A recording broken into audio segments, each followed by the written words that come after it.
Hello students, आज के इस वीडियो लेक्चर में हम chapter number 5 emerging modes of business की एक्सरसाइज का नेक्स्ट पार्ट सॉल्व करने वाले। तो इसका एक्सप्लेनेशन स्टार्ट करने से पहले मैं आपसे रिक्वेस्ट करूंगी कि अगर अभी तक आपने चैनल को सब्सक्राइब नहीं किया है तो चैनल को सब्सक्राइब कर जल्दी से बेल आइकन बटन को प्रेस कर दीजिए ताकि आपको लेटेस्ट वीडियो के नोटिफिकेशंस मिलते रहे। एंड लाइक एंड शेयर करना नहीं भूलना है। तो डियर स्टूडेंट्स, यहाँ पर है ना क्वेश्चन नंबर 2 हम सॉल्व करेंगे एंड क्वेश्चन नंबर 6 हम करने वाले। तो explain the following terms and concept. आपको टर्म्स एंड कॉन्सेप्ट एक्सप्लेन करना है। ये 2 मार्क्स के लिए क्वेश्चन पूछा जाता है। तो यहाँ पर ई बिजनेस क्या है? तो ई बिजनेस का मीनिंग हम बताएंगे कि ई बिजनेस मतलब it means using the internet का उपयोग करना, यूज करना to connect people and process, लोगों को कनेक्ट करने के लिए एंड प्रोसेस को कंप्लीट करने के लिए इंटरनेट का यूज करना। And it opens new door to customers around the world.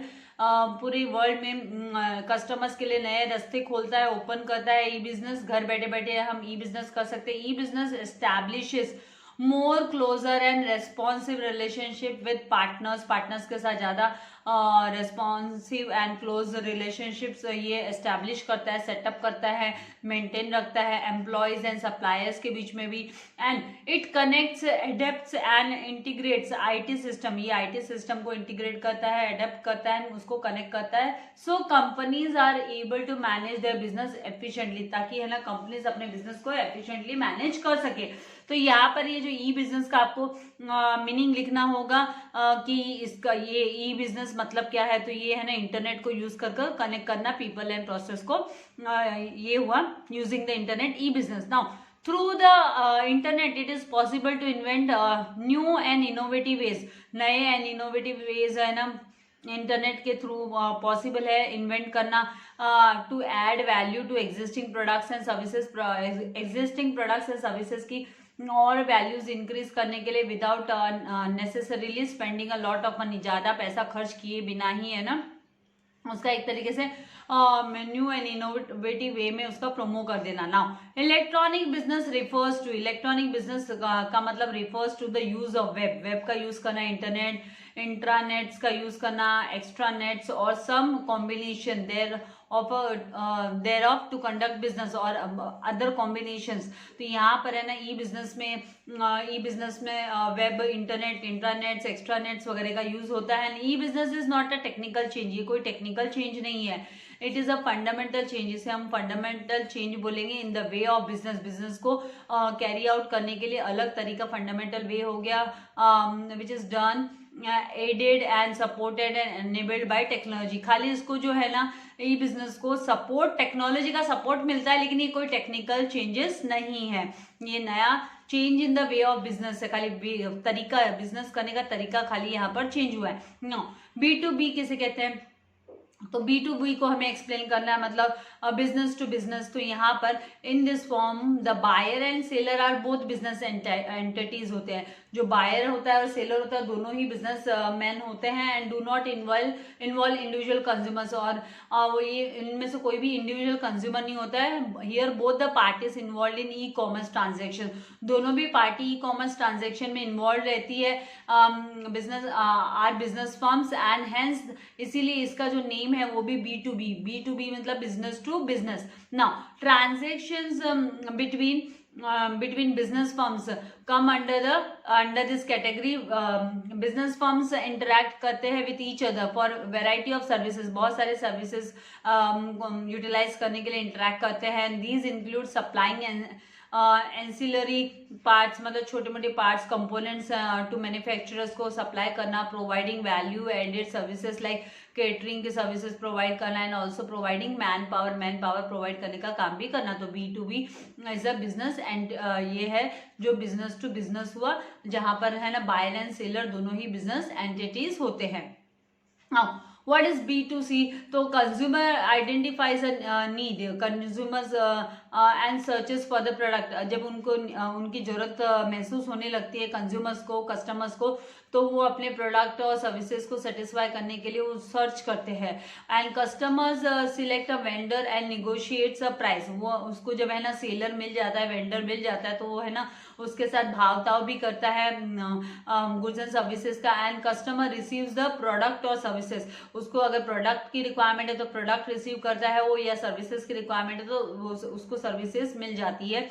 Make payment करता है and get service and warranty claims, और उसको वारंटी क्लेम भी रिसीव होता है कस्टमर्स को। जैसे हमने देखा होगा ना, आपने अगर कोई प्रोडक्ट खरीदा है, रेफ्रिजरेटर वगैरह कुछ खरीदा है आपने ऑनलाइन, तो आपको कैसे वारंटी क्लेम भी मिलता है। एज द नेम इम्प्लाइज, जैसे कि ये नाम ही आपको बता रहा है कि B2C मतलब transactions have business firms at one end, एक तरफ बिजनेस फर्म्स है एंड दूसरी तरफ कस्टमर्स है, on the other hand customers है। Now the transactions under B2C are between business firms and consumer, and the firms use their sites, और firm है ना वो लोग अपने साइट्स यूज करते हैं for a range of marketing activities. उनकी ऑफिशियल साइट होती है, फर्म्स की साइट होती है मार्केटिंग एक्टिविटीज के लिए। एंड दीज इंक्लूड प्रमोशन हुआ, प्रोडक्ट इंफॉर्मेशन हुई, रिव्यूज हुए about the product and services, and delivery of the product at the door step दरवाजे पे, घर के एक तरीके से घर के दरवाजे पे ही आपको प्रोडक्ट की डिलीवरी मिल जाती है।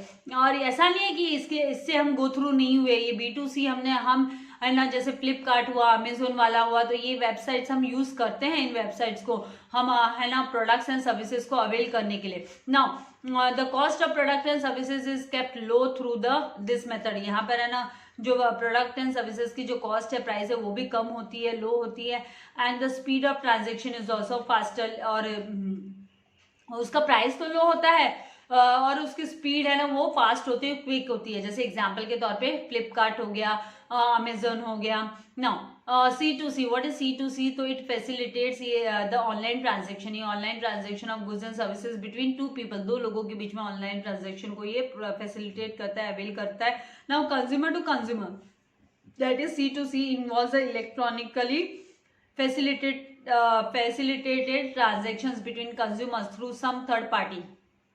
तो यहाँ पर थर्ड पार्टी के थ्रू इलेक्ट्रॉनिकल फैसिलिटी के साथ में ये लोग है ना, ये कंज्यूमर टू कंज्यूमर के बीच में ट्रांजेक्शन्स होता है ना। Common consumer post an item for sale, जो कॉमन कंज्यूमर है वो पोस्ट करता है आइटम बेचने के लिए, सेल करने के लिए। And other customer bid to purchase it, और दूसरा कस्टमर उसकी बोली लगाता है, उसके भाव दाव करता है।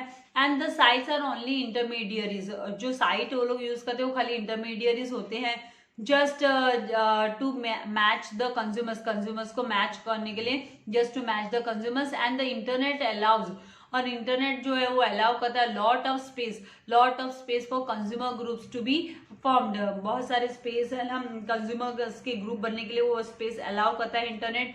And these forums are very interactive, और ये जो फॉरम्स है वो बहुत ही इंटरेक्टिव होते हैं। यहाँ पर redressal of complaints is also possible through such groups, in groups के थ्रू है ना कंप्लेंट्स भी दर्ज करवाई जा सकती है, उसको भी सॉर्ट आउट कर सकते हैं, कंप्लेंट्स को भी सॉर्ट आउट की जा सकती है। फॉर एग्जाम्पल ईबे साइट, जहाँ पर है ना कंज्यूमर टू कंज्यूमर्स के बीच में ट्रांजेक्शन्स होते हैं। Now what is outsourcing? तो outsourcing is the process of contracting a business, ये है ना प्रोसेस है जहां पर है ना बिजनेस कॉन्ट्रैक्ट, बिजनेस एक्टिविटीज के लिए कॉन्ट्रैक्ट होता है, और एनी स्पेसिफिक बिजनेस एक्टिविटी को है ना स्पेशलाइज्ड एजेंसी के हाथ में दे दिया जाता है। Mostly the non core areas जो होती है, जो जैसे कि सैनिटेशन का हो गया, सिक्योरिटी गार्ड का हो गया, हाउस होल्ड पेंट्री एक्सेट्रा, तो it is outsourced by the company. And the company makes a formal agreement with the agency, और कंपनी है ना एग्रीमेंट बनाती है एजेंसी के साथ में, जो भी एजेंसी वाले को, वो स्पेशलाइज एजेंसी को जब they outsource that time they make agreement, and the agency can send the required manpower to the company, जितने required manpower है उतने कंपनी को भेजते हैं। and the agency changes the company for their services, अपने services के लिए वो लोग कंपनी भी चेंजेस करते हैं। तो with the help of outsourcing company can focus on their core areas, company अपने कोर एरियाज में इंपॉर्टेंट उनका जो मेन फंक्शन है, उनका जो मेन टास्क है उस पर वो लोग फोकस कर सकते हैं। तो नॉन कोर एरियाज के लिए वो लोग क्या करते हैं, जैसे साफ सफाई वगैरह के लिए तो वो लोग है ना हाउस होल्ड पेंट्री वगैरह के लिए वो लोग थर्ड पार्टी को आउटसोर्स करते हैं, बाहर से की जो स्पेशलाइज एजेंसीज है उनको वो लोग उनके साथ वो लोग अग्रीमेंट कर लेते हैं। Now the establishment such as shops हो गए, मॉल्स हो गए, हाउसिंग सोसाइटीज हो गए, ऑफिसेस हो गए, दे आउटसोर्स फैसिलिटीज लाइक कैंटीन की फैसिलिटी हो गया, सैनिटेशन साफ सफाई वाला रखना, देन सिक्योरिटी गार्ड रखना, तो ये आउटसोर्स इसको बोला जाता है आउटसोर्सिंग के थ्रू है ना सर्विसेज अवेल करना। And in the same way the arrangements for wedding, anniversary and birthday celebration can also be outsourced.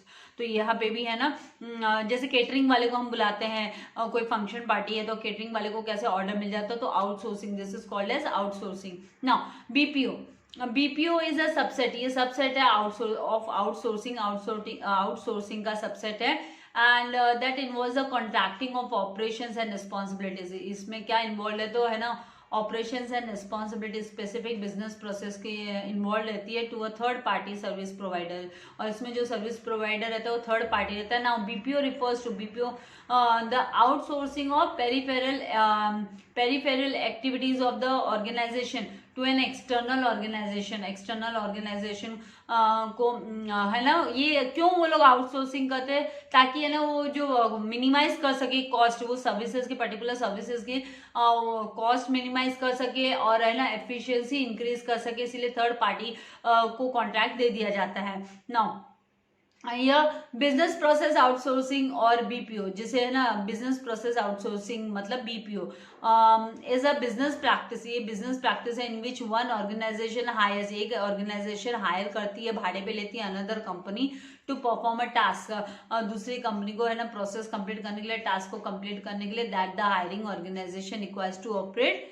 It's own business successfully. क्योंकि जो कंपनी इनको हायर करेगी, मतलब है ना बिजनेस प्रोसेस आउटसोर्सिंग इनको हायर करेगी, तो वो कंपनी क्या अपने जो उनका मेन जो टास्क है, काम है, उस पर वो लोग फिर फोकस कर सकते हैं। तो नॉन कोर एरियाज को वो लोग क्या करते हैं, आउटसोर्स कर देते हैं। Now LPO, what is LPO, तो LPO refers to the practice of law firm or corporation obtaining legal support services, legal support services obtain करना एलपीओ के through from an outside law firm, बाहर की जो outside law वाली firm है और legal support services वाली companies है, तो ये है ना एक प्रैक्टिस हो गया लॉ फर्म का, practice of law firm। and LPO is the industry in which the house legal departments or organizations outsource legal work को outsource करते हैं to such areas where it can be done at less cost पे, less price पे, less cost पे, ये जहाँ पर है ना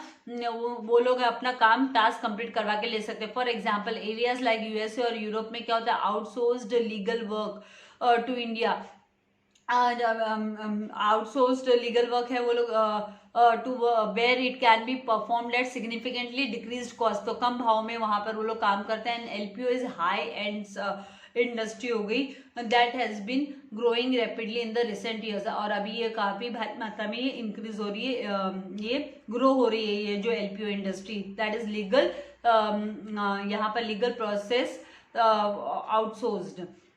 नाउ यहाँ पर नेक्स्ट यहाँ पर हम देखेंगे कि केपीओ मतलब क्या होता है, तो KPO is a form of outsourcing, ये भी एक टाइप ऑफ आउटसोर्सिंग है जहाँ पर ये है ना नॉलेज बेस्ड, नॉलेज से related and information related work है which is carried out by the workers in a different company, अलग अलग कंपनी में कैरिड आउट किया जाता है, और by subsidiary of the same organization, और सेम ऑर्गेनाइजेशन की सब्सिडरी जो मतलब उसकी जो ब्रांचेस है वहां पर ये कैरिड आउट किए जाते हैं। KPO is outsourced and which may be in the same country, ये सेम कंट्री में हो सकता है और इन एंड ऑफ शोर लोकेशन में भी हो सकता है टू सेव कॉस्ट को बचाने के लिए। Now KPO requires advanced analytical and technical skills की रिक्वायरमेंट होती है, as well as high degree of specialist expertise की जरूरत यहाँ पर होती है, high degree of specialise expert की जरूरत होती है। एंड केपीओ अलाउ करता है both core and non core activities, core activities मतलब main and non core activities को ये कवर अप करता है, अलाउ करता है। And KPO is a subset, ये किसका सबसेट है, तो ये बीपीओ का सबसेट है। And KPO involves outsource of core functions which may or may not give cost benefit to the parent company, जो मेन कंपनी उसको कॉस्ट बेनिफिट ना दे, ये भी हो सकता है, but surely helps in value addition. लेकिन ये वैल्यू एडिशन में ये हेल्प करता है, उसकी जो वैल्यू है वो और इंक्रीज हो जाती है। In the processes which are outsourced to KPO are usually more specialised and knowledge based process होते हैं, जो कि है ना अगर हम इसको है ना बीपीओ से कंपेयर करेंगे तो मोर ये जो केपीयू है वो more specialised and knowledge based outsourcing होता है। तो आई होप यहाँ तक आपको समझ में आ गया। अभी नेक्स्ट जो क्वेश्चन है, क्वेश्चन नंबर 3 ऑलरेडी मैं अपलोड कर चुकी हूँ आप लोगों के लिए उसका सोल्यूशन। अभी क्वेश्चन नंबर 6 का solution, that is justify the following statements. तो फॉलोइंग स्टेटमेंट्स, तो it is an easy to set up e business as compare to traditional business. Traditional business को सेटअप करने से आसान होता है ई बिजनेस को सेटअप करना, तो ये बात सच है। तो इसको आपको जस्टिफाई करना है। तो traditional business takes lengthy and complicated procedure होते हैं इनके, lengthy and complicated procedure to form, while it is relatively easy to set up e-business, while it is relatively easy to set up e-business. Now traditional business require huge capital. Traditional business में भारी मात्रा में है ना capital की requirement होती है, fund की रिक्वायरमेंट होती है in order to set up compare to e business. अगर हम ई बिजनेस से कंपेयर करें तो ट्रेडिशनल बिजनेस में खर्चा जो है वो ज्यादा होता है सेटअप करने के लिए। And the government also provides favourable environment for setting up E business. E business को सेटअप करने के लिए गवर्नमेंट भी है ना सपोर्टिव है, वो favourable environment, conducive environment provide करती है बिजनेस मैन को। And in traditional business setup requires lot of manpower, बहुत मैन पावर की जरूरत होती है as compare to set up e business. E business के कंपेयर में यहाँ पर ज्यादा मैन पावर की जरूरत होती है। इन traditional business can be set up for a particular area. Traditional business वो पर्टिकुलर एरिया के लिए होता है, दैट मीन्स इसका जो स्कोप होता है ना वो है ना लिमिटेड स्कोप होता है अगर हम कंपेयर करें ई बिजनेस से, क्योंकि ई बिजनेस तो एंटायर वर्ल्ड को कवर अप करता है एंड वो भी है ना कम भाव में with very low cost. Now this is because E business do not have physical existence. इसका जो इसके पीछे जो रीजन है वो यही कारण है कि भाई इसका कोई फिजिकल एग्जिस्टेंस नहीं है एंड उसमें ना लेस मैन पावर की जो रिक्वायरमेंट होती है, इसीलिए इसका जो कॉस्ट होता है वो लो होता है as compare to traditional business. Hence it is easy to set up e-business as compared to traditional business। तो इस तरीके से आपको आंसर लिखना है, आपको चाहिए तो आप इसके स्क्रीनशॉट ले सकते हैं। Now question number 2, e-business allows user to work across the globe in any field। दुनिया के किसी भी कोने में मतलब आप काम कर सकते हो, all over the world e-business allow करता है। तो हाँ, internet is truly without boundaries. Internet है ना वो इसकी कोई बाउंड्रीज नहीं है। And on one hand it allows the seller and access to global market, पूरे वर्ल्ड वाइड मार्केट में एक्सेस करने के लिए ये है ना सेलर्स को अलाउ करता है e business. And on the other hand it offers a freedom, और दूसरी तरफ ये बायर को भी है ना फ्रीडम देता है, ऑफर करता है ताकि वो अपने मन पसंद के प्रोडक्ट्स को चूज कर सके। एंड कोई भी वर्ल्ड के किसी भी पार्ट से ऑलमोस्ट कोई भी एनी पार्ट ऑलमोस्ट ज्यादा से ज्यादा मतलब कवर्ड अप है इसमें ई बिजनेस में, almost all parts of the world are covered up. Now no need of face to face interaction between buyer and seller. Buyer and seller के बीच में कोई फेस टू फेस इंटरेक्शन की इसमें जरूरत नहीं है। इंटरनेट ऑफर करता है convenience of 24/7/365 days a year. तो 24/7/365 डेज ईयर का कन्वीनियंस है ना इंटरनेट प्रोवाइड करता है। किसी को आधी रात को कुछ याद आया, आधी रात को ऑनलाइन शॉपिंग कर ली। So business is going on any time, business कभी भी चलते रहता है। एंड फ्लेक्सिबिलिटी इज अवेलेबल, और साथ ही है ना फ्लेक्सिबिलिटी भी अवेलेबल होती है। तो e business is truly a business that has enabled and enhanced, और इसने मदद की है, एनहांस करने में भी मदद की है इलेक्ट्रॉनिक्स बाय इलेक्ट्रॉनिक्स के through, and offers the advantage of accessing anything. कुछ भी आपको जो भी रिक्वायरमेंट है आप अपनी पूरी कर सकते हो कहीं पर भी बैठे किसी भी समय पर, anywhere any time. Now hence e business allows, इसीलिए ई बिजनेस अलाउ करता है यूजर को to work across the globe in any field, कोई भी फील्ड में।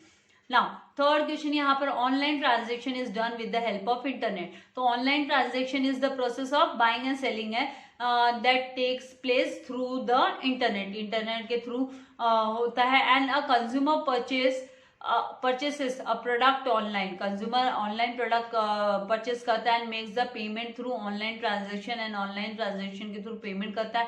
And the internet has become the fourth channel of trade. Trade का चौथा चैनल इसको हम बोलते हैं इंटरनेट को, and the internet trade is booming and allowing business to sell more and at lower cost. Boom हो रहा है, फ्लरिश हो रहा है एंड ये बिजनेस को भी अलाउ कर रहा है मोर एंड मोर ग्रो होने के लिए, वो भी है ना कम भाव में। When a consumer purchases a product or services online, he or she pays for it through online transaction. Online transaction के थ्रू पे करता है and it cannot take place without a proper internet connection. लेकिन इसके लिए internet connection अच्छे से होना जरूरी है। Hence online transaction is done with the help of internet. इसलिए हम बोल सकते हैं कि भाई ऑनलाइन ट्रांजेक्शन है ना, it can be done with the help of internet. तो आई होप आपको ये जो कॉन्सेप्ट है सारे क्लियर हो गए। आपको चाहिए तो इसकी स्क्रीनशॉट आप ले सकते हैं एंड वीडियो को लाइक करना है, शेयर करना नहीं भूलना है, ज्यादा से ज्यादा फ्रेंड्स के साथ शेयर करना है and very very important, subscribe नहीं किया तो बाबा सब्सक्राइब करो, आपको इसके लिए कोई पेमेंट नहीं करना है एंड बेल आइकन बटन को प्रेस करो ताकि लेटेस्ट वीडियो के नोटिफिकेशंस मिलते रहे। Thank you very much, god bless you all dear students.